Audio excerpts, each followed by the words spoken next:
Right now, there's a couple teams in the offseason that I was pushing the narrative on because I believed that they were going to be great. And one team was the New Orleans Pelicans.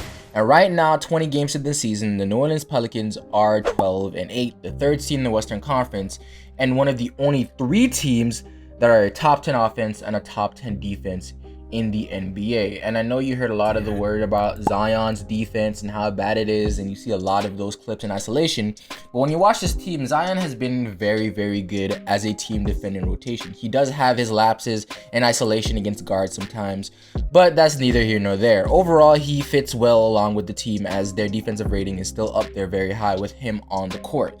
But he's not the only reason their defense has been great. Brandon Ingram has turned into a full two-way player. Of course, you have Herb Jones here, and overall, just as a team defense, they've been great. CJ McCollum hasn't been a negative, even though he has been a crazy positive.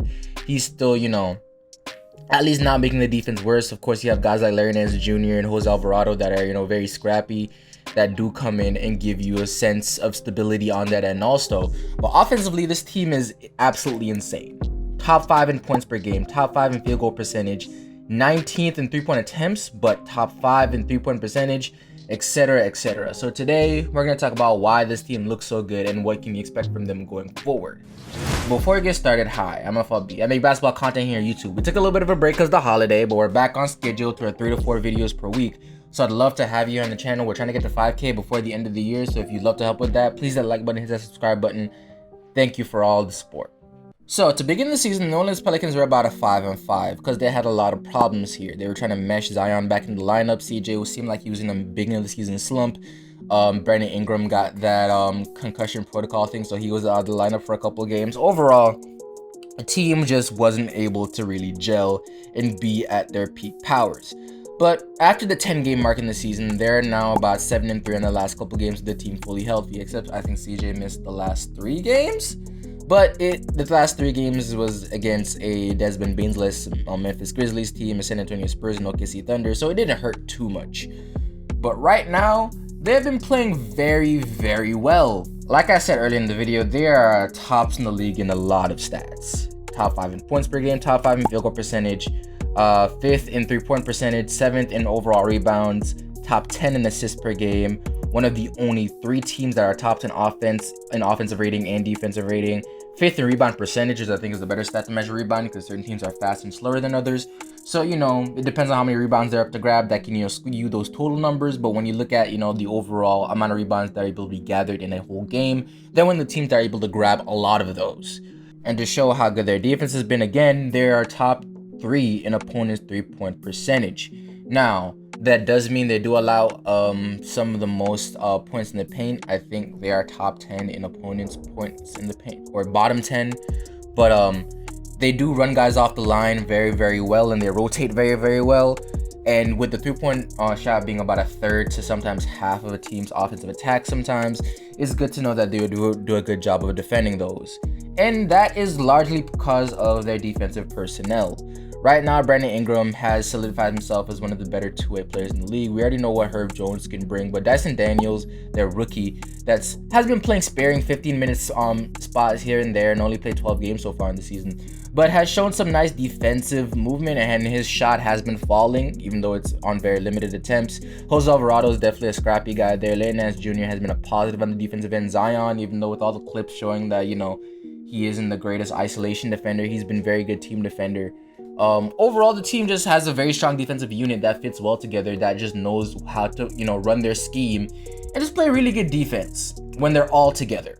And of course, they're one of the best in points in the paint because Brandon Ingram is somebody that will attack the rim, and Zion is a freaking freak of nature, so it is here and there. Right now, they have, I think, 6 guys that are scoring in double digits per game. CJ, Brandon Ingram, Zion, Herb Jones, Trey Murphy, and Jonas Valanciunas. Trey Murphy has been insane. The guy can shoot the cover off a damn basketball, let me tell you. And Brandon Ingram has been kind of better, while Trey Murphy is taking about 1 more attempt per game. Brandon Ingram is shooting 47% from 3 right now on 4 attempts per game.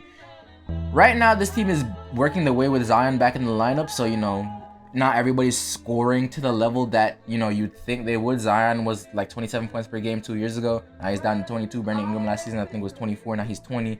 And CJ's only at 18, even though he's working well back up into, you know, his efficiency. This team overall's offensive attack just it works so well and is so diverse. But what exactly is their offensive attack? Because one, they don't take a lot of threes. They don't run a lot of pick and roll, and it's not that efficient when they do run it. And even though they're one of the higher teams in post-ups per game, they don't really produce a lot of points from there. So how are they one of the best offenses in the league? And that is very simple. With someone like Brandon Ingram and CJ McCollum and Zion Williamson on here, handoffs and backdoor cuts. They're one of the best movement offenses in the game. When you run handoffs to CJ, getting a guard downhill, they're able to either get straight to the rim for a floater, layup, or kick out to a shooter. And when you get the ball in somebody like Zion's hands as a roller off that handoff, or as somebody coming off to get the ball off the handoff, it's kind of easy to see just how unstoppable that would be with Zion going downhill off the screen. And they're one of the best cutting teams in the NBA. Not to mention they're top 2 in steals per game in the NBA right now, which has led them to be one of the top 10 teams in fast break points. And they're one of the better offensive rebounding teams in the NBA. So attacking the glass, running a movement offense, and letting your defense be your offense is the way that you gain a top 10 offense, top 10 defense in the NBA. And right now, this team is looking better and better as they get more time to gel as the season does go on. So where does this put this team in the hierarchy of the NBA? Well, right now, the entire Western Conference is a bloodbath. There's no clear top dog in the Western Conference. Right now, the Lakers look like they're finally regaining their legs a little bit under them.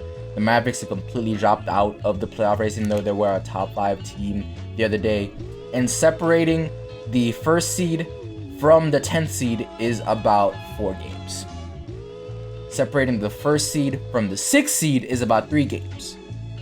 Or look at it even this way, separating the 3rd seed from the 11th seed is only 2 games. So yes, the Western Conference is a bloodbath right now, and they're still at one of the top teams, and it's very wide open. And right now, there's not a lot of teams that can compete with this team offensively and defensively, other than maybe the Phoenix Suns. Offensively, the Sacramento Kings and Golden State Warriors can probably compete, but defensively they cannot. Defensively, the Portland Trail Blazers can probably compete, but offensively they cannot. Memphis Grizzlies, offensively yes, defensively no. Denver Nuggets, offensively yes, defensively no. This is a lot of teams that can compete with them on either side of the ball, but no team that has, other than the Phoenix Suns, that has a combination of both in the Western Conference right now, that's playing as well as this team is at this very moment. So a team that spreads the ball a lot, has a great movement offense, offensive rebounds the ball very, very well, and just is a very good defensive team, is now one of the best teams in the NBA, with Zion showing that a lot of the takes on him when he was injured, even now with the bad defense takes, is, you know, not really anything to really harp on.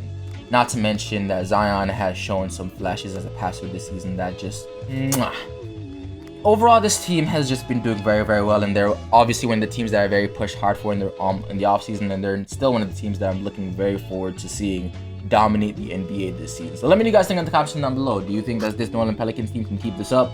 Do you think they fall off a little bit? Do you think this is the flash in the pan? I don't. But with that being said, this is FLB. That's my time, and I'm out.